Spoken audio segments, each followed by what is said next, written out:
But Stanley just couldn't do it. He considered the possibility of facing his boss, admitting he had left his post during work hours. He might be fired for that. And in such a competitive economy, why had he taken that risk?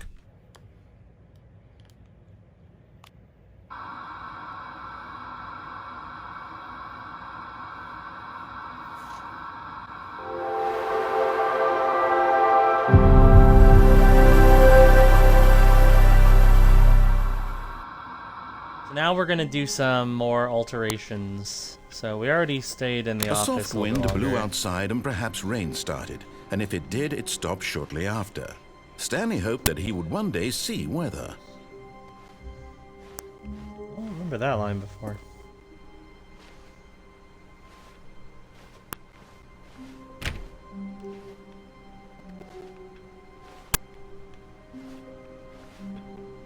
Okay.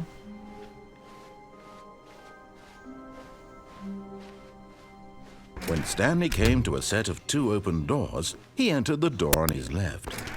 So we're gonna go through the escape route before we go to the mind control room this time. Yet there was not a single person here either. Feeling a wave of disbelief, Stanley decided to go up to his boss's office, hoping he might find an answer there. I know there's a way. Actually, no, let's go down here. Stanley walked upstairs to his boss's office. We're gonna go downstairs this time.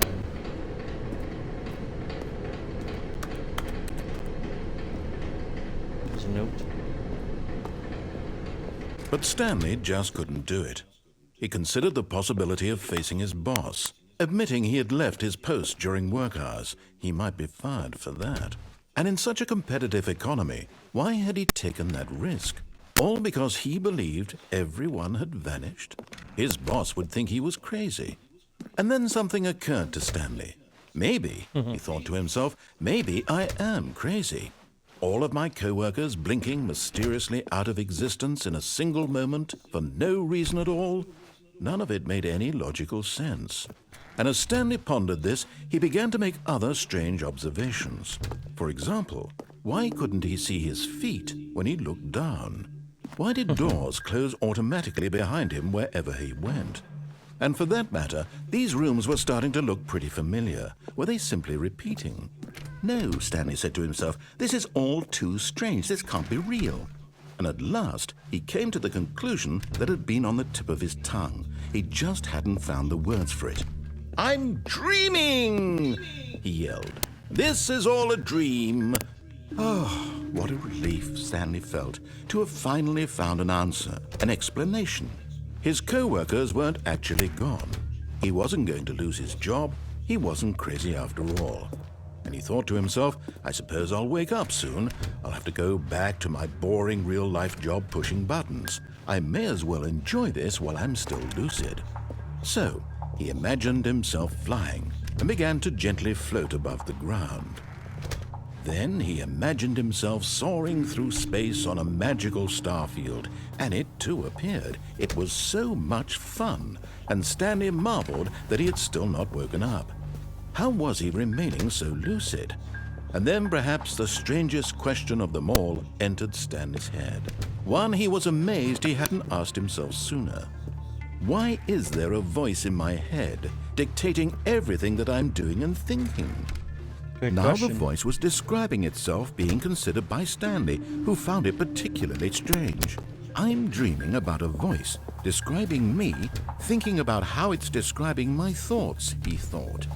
And while he thought it all very odd and wondered if this voice spoke to all people in their dreams, the truth was that, of course, this was not a dream. How could it be? Was Stanley simply deceiving himself, believing that if he's asleep, he doesn't have to take responsibility for himself? Stanley is as awake right now as he's ever been in his life. Now, hearing the voice speak these words was quite a shock to Stanley. After all, he knew for certain, beyond a doubt, that this was in fact a dream. Did the voice not see him float and make the magical stars just a moment ago? How else would the voice explain all that? This voice was a part of himself too. Surely, if he could just... He would prove it. He would prove that he was in control, that this was a dream. So he closed his eyes gently, and he invited himself to wake up.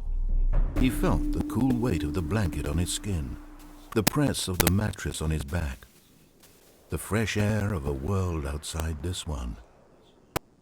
Let me wake up, he thought to himself. I'm through with this dream. I wish it to be over. Let me go back to my job. Let me continue pushing the buttons. Please, it's all I want. I want my apartment and my wife and my job. All I want is my life exactly the way it's always been. My life is normal. I am normal. Everything will be fine.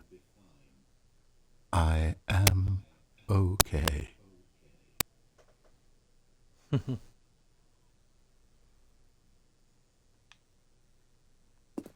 Stanley began screaming. Please, someone, wake me up. My name is Stanley. I have a boss. I have an office. I am real. Please, just someone tell me I am real. I must be real. I must be. Can anyone hear my voice? Who am I? Who am I? And everything went black.